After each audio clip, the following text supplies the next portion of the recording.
When the tomb of Pharaoh Tutankhamun was unearthed in 1922, it was found to have contained over 100 walking sticks that were presumably made for King Tut himself. In the ancient religious tradition of Egypt, it was thought that rulers passing into the afterlife needed to be buried with counterparts of their possessions in order to take them on to the afterlife. Scientists tested the remains of the boy pharaoh in order to find out if the king required these sticks as walking aids. While his death was spurred on by malaria, the results of many tests showed that Tutankhamun may have had a clubbed foot from birth that was further fractured in his life due to weak bones. King Tut would have likely inherited this genetic deformity due to the results of inbreeding in his bloodline, and unfortunately he was far from the only noble ruler in history who was a product of incestuous marriage. The royal families of Europe famously boasted some of the most closely related bloodlines this side of Alabama.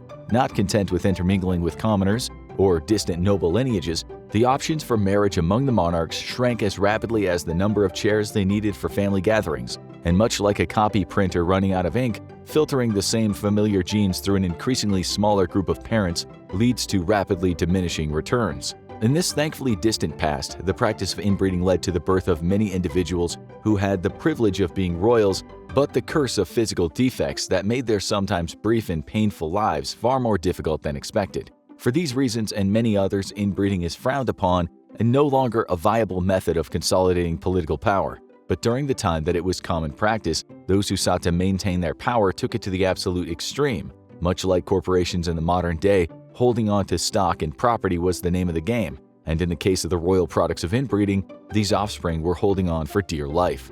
Welcome to the sideshow of history, where all the most powerful members of medieval royalty reside. We'll begin by looking at the House of Habsburg, an Austrian and Spanish royal dynasty whose offspring would rule over many regions across Europe. And yet, with all the diverse population and ethnic groups that they could have married into, the Habsburgs were content to make siring heirs to their various seats of authority a family affair. Leopold I, a 17th century emperor of the Holy Roman Empire, was one of the first poster children for the ongoing effects of Habsburg inbreeding. He boasted a prominent lower jaw that clearly denoted him as part of the Habsburg phenotype.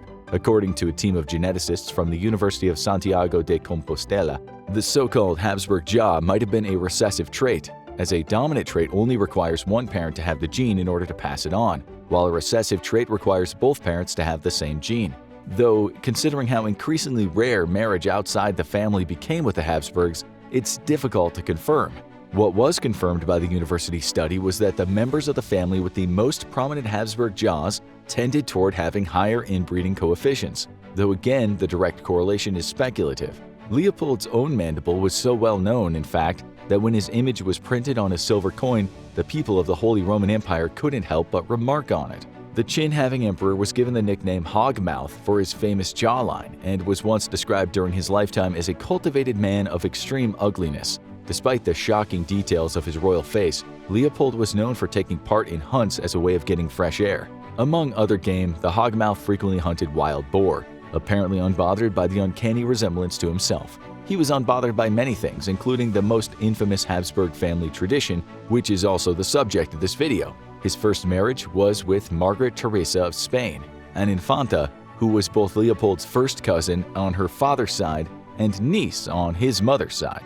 Creepy uncle that he was, Leopold first laid eyes on his future bride when he received paintings from Madrid of Margaret depicted in art when she was only 8 years old. He waited in Vienna for his fiancée to come of age, which sounds like the worst context in which to imagine the Billy Joel song of the same name. Once the couple of cousins were wed, they produced 4 children, only one of which survived longer than a year. The health complications of incest cause a rise in infant mortality, and over several generations this made the Habsburg line all but extinct. The surviving daughter of the verbosely named Maria Antonia Josefa Benedicta Rosalia Petronella of Austria lived 23 years, which was, fun fact, 2 years longer than her mother's life. We suppose that's not really fun at all, though it's sadly a fact. Maria Antonia is notable for having the highest coefficient of inbreeding within the House of Habsburg, as she was the child of 2 generations of uncle and niece pairings. For comparison, this made her less genetically distinct from her parents than the child of a parent and their own previous child. Despite the fact that the branches of her family tree were ingrowing, Maria Antonia was by all accounts a woman of decent health for the time period. The same could not be said for the man she was nearly betrothed to for political maneuvering, a man who was also the younger brother of her mother, Margaret Teresa of Spain. For those keeping score at home, yes, the same Margaret Theresa who was married to Leopold I. He was the remaining member of the purebred Habsburg kings who ruled the Spanish Empire. King Charles II, whose compounding health problems were so awe-inspiringly severe that he was known as El Hechizado, or the Bewitched. It was almost fitting that 11 incestuous marriages within a relatively short period of time would culminate in the life of a man so disturbingly fragile that it was a miracle Charles II survived as long as he did. As a child, El Hechizado was constantly plagued by illness, including many kinds of pox and measles. He suffered from epileptic seizures and had difficulty walking unaided throughout much of his early childhood due to rickets. The Habsburg jaw was especially pronounced on Charles II, and he had difficulty both speaking and eating due to his unusual mouth shape and oversized tongue.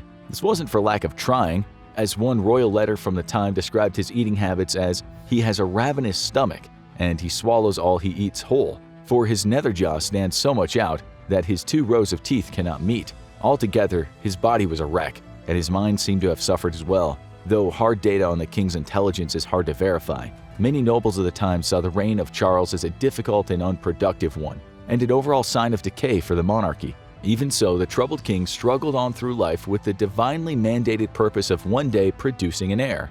As the Habsburgs and many other royal families had similar priorities, the continuation of the bloodline took priority over Charles II's life, especially as it seemed that he was battling to keep it every waking moment. His royal governess even instructed him to sleep next to the body of his late father in the hopes that some of the deceased man's lust for life would improve his son's chances of fertility from beyond the grave. We can guarantee that this is one sentence you never thought you'd hear. People didn't know much about corpses back then, and it's hard to imagine that this period of posthumous father-son bonding helped with Charles's already questionable health. Not at all surprisingly, it did not help with the other thing either. Charles was married twice, first to Her Royal Highness Marie-Louise d'Orleans. Mademoiselle d'Orleans, who is said to have wept profusely about the prospect of being married to Charles, not due to his deformities mind you, but due to the fact that she was already madly in love with one of her own cousins. Marie was married to Charles for 10 years up until her untimely death, and during that time the couple was unable to produce a child. Charles' second wife, Maria Anna of Neuburg,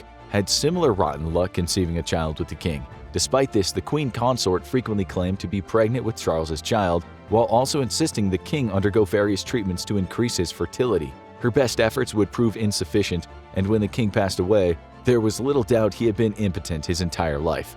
The autopsy of King Charles II revealed many disquieting things about his anatomy, most infamously the following description.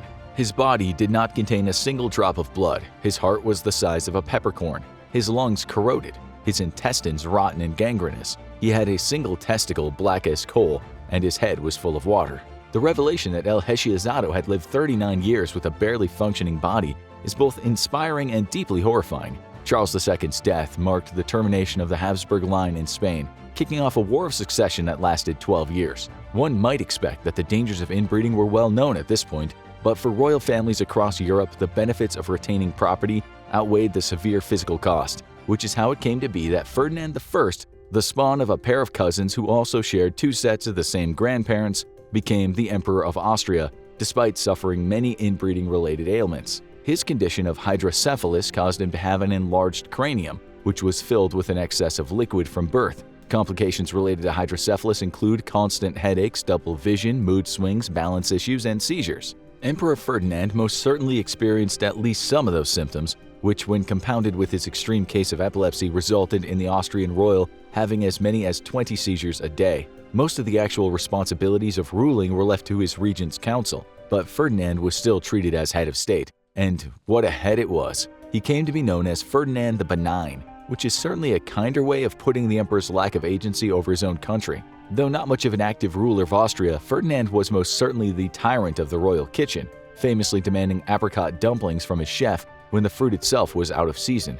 To quote Ferdinand, "Ich bin der Kaiser und ich will Nudeln," or translated from German, "I am the emperor and I want dumplings." Emperor Ferdinand may or may not have gotten those dumplings, but we do hope his chef wasn't punished, because he couldn't control the seasons. The picky king did get married to Princess Maria Anna of Savoy, who came to see herself as more a nurse and a caretaker than a wife. While an attempt was made to consummate the marriage and potentially produce an heir, one court physician warned the emperor against such activity due to his weak constitution. Sure enough, Ferdinand's attempt to bed his princess bride resulted in 5 seizures. Their marriage would be a childless one, which was undoubtedly for the best. The royals of England had their own share of complications when it came to inbreeding, and chief among them was the so-called royal disease, hemophilia. Hemophilia is a rare blood-borne condition that causes bleeding to be more severe by limiting the blood's ability to clot. It's an extremely uncommon condition, and a person is unlikely to develop it later in life unless it's inherited at birth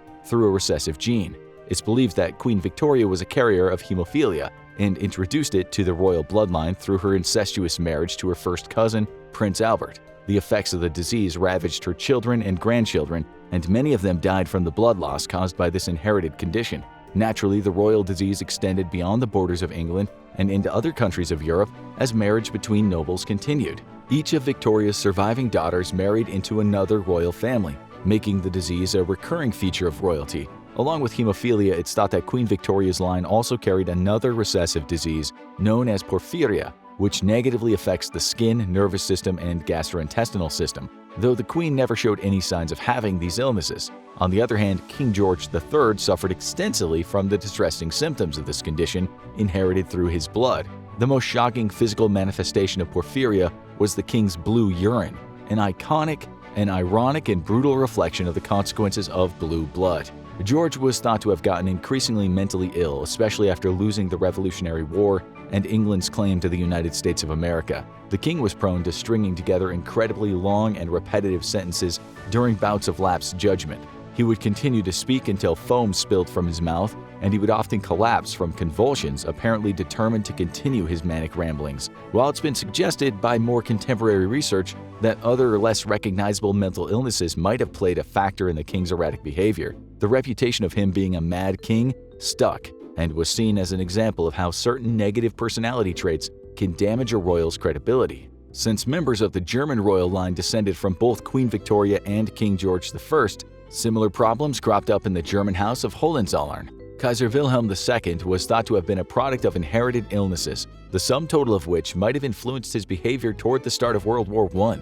This has caused some modern historians to speculate that the practice of inbreeding might have inadvertently led to some of the greatest atrocities of the 20th century. A courtier by the name of Reginald Brett feared as much about Kaiser Wilhelm at the time, confiding in King Edward VII that he was sure the taint of George III was in his blood. His sister, Princess Charlotte, was equally ill-tempered, a heavy smoker and drinker, as well as a notorious gossip. She was widely believed to have been the culprit behind a scandalous series of anonymous letters circulated in the year 1891, all written in the same handwriting and featuring some of the most disastrous and personal secrets of the Berlin elite.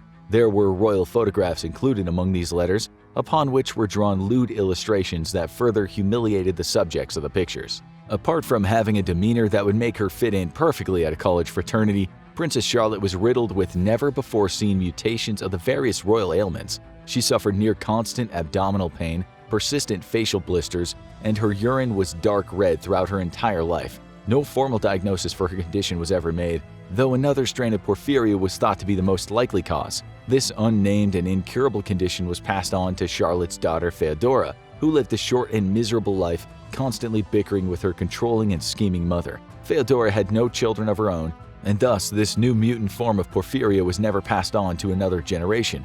There are still quirks in the royal bloodline of many countries that owe themselves to the disreputable legacy of inbreeding, but thankfully, the time of most inbred royals in history appears to be far behind us, and let's all just hope for the sake of the gene pool it stays that way. For more examples of royal inbreeding, check out When Royal Inbreeding Went Horribly Wrong, or watch this video instead.